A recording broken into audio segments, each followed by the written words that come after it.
Okay, next up we have the QM wedge, which we can see there's a wedge forming here.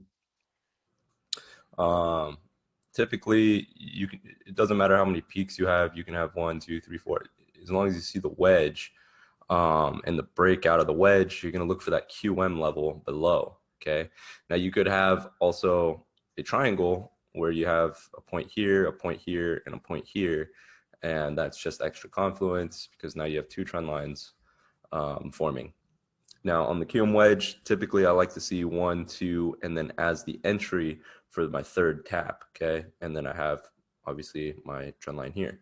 I mean my QM level here, okay? So let's take a look at an example.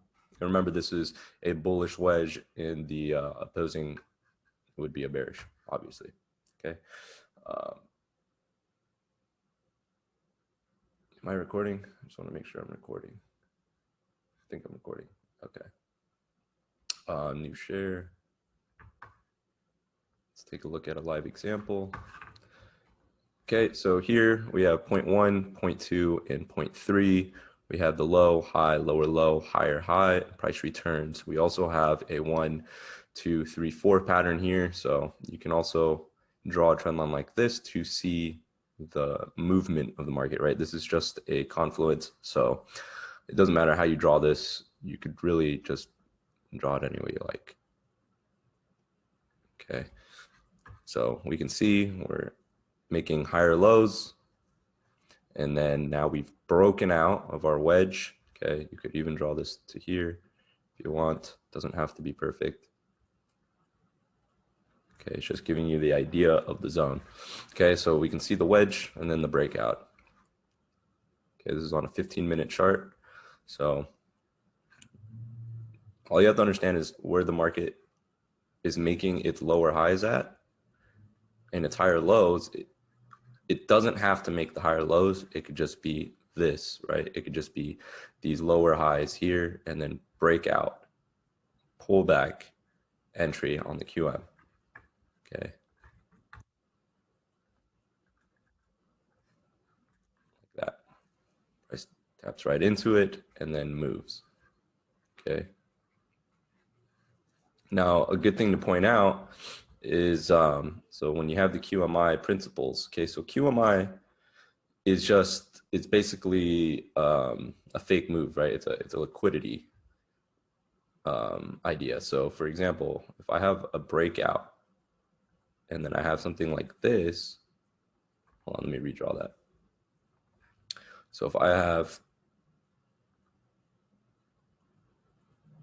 a breakout, then a pullback here to the break and retest level, right?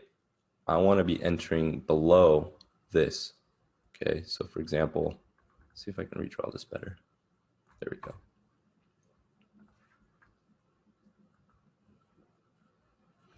Okay, so instead of entering at the break and retest zone, I'm waiting for this to get taken, right? I'm waiting for this to get taken and then having my entry here. So I can combine the setup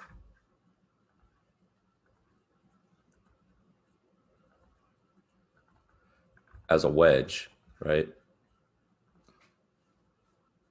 Like that. And I'm just waiting for this break and retest to get taken out.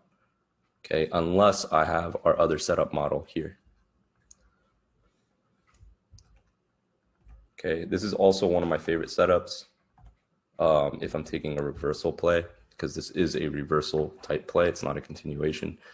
So yeah, right here is a reversal play. Okay, now again, when I label things reversal and continuations, the core elements of those setups are based on continuations and reversals. If you're in an uptrend and you see a QM, you don't have to have the trend line, right? You don't have to have it. That's just a confluence that's added to it. You can take a QM in the direction of the trend, okay? Because it's a continuation, right? But you have to understand. So for example, if you're not at the objective, like where we anticipate price going to, and you see a QM in the middle of a trend, right? A bullish QM in a bullish trend, you can take that. Now, if you see a continuation and then you see a bearish QM in an uptrend in the middle of the range, you don't want to be taking that, right? You want to wait till your target is met because it becomes higher risk. You are subject to manipulation at that point. So for example, if I have an uptrend,